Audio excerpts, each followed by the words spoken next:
এত সুন্দর চমৎকার একটা বাড়ি, এটা কাদের ছিল বলেন তো? চলেন আজকে ছোট করে আমরা আমাদের প্রাচীন ইতিহাস থেকে একটু ঘুরে আসি। হ্যালো এভরিওয়ান, আসসালামু আলাইকুম। আশা করি যে যেখান থেকে আমার ভিডিওগুলো দেখেন কিংবা দেখছেন প্রত্যেকে ভালো আছেন, সুস্থ আছেন।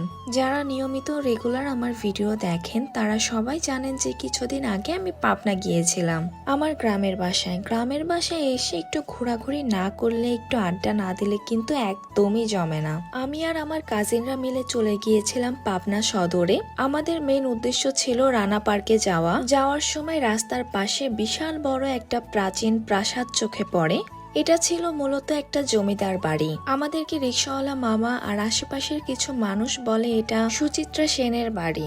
ওই ভেবেই আমরা ভিতরে যাই, কিন্তু পরবর্তীতে জানতে পারি এটা আসলে সুচিত্রা সেনের বাড়ি না। সুচিত্রা সেনের বাড়ির পাশেই এটা রাম গোপাল চাকি জমিদার বাড়ি। বাড়িটা সম্পূর্ণরূপে নান্দনিকতায় মোড়ানো। 1900 সালের দিকে এই বাড়িটির নির্মাণ কাজ শেষ হয়, কিন্তু রামগোপাল চাকি গৃহপ্রবেশের 2 বছর পূর্বে মারা যান। বর্তমানে বাড়িটি পরিত্যক্ত অবস্থায় রয়েছে। এই ভিডিওটা কিন্তু আমার বেশ কিছুদিন আগের একটা ভিডিও। আমি যখন যাই তখন আমি দেখতে পাই যে বাড়ির ভিতরে গরু ছাগল এগুলো রাখা হয়েছে। এটা দেখে আমার ভিতর থেকে একটু খারাপ লাগা কাজ করে, কারণ আমার মনে হয় এই বাড়িটার ডিজাইন একটা প্রাচীন শিল্প। এই প্রাচীন নির্মাণগুলো শিল্পগুলো যদি হারিয়ে যায় আমাদের ইতিহাসই হারিয়ে যাবে। এই প্রাচীন নির্মাণগুলোকে আমাদের সংরক্ষণ করা উচিত, আর এই বিষয়গুলোতে আরো সচেতন হওয়া উচিত। এই বাড়িটা ঘুরে আসার পরে আমার অনেক বেশি ইন্টারেস্ট জাগে।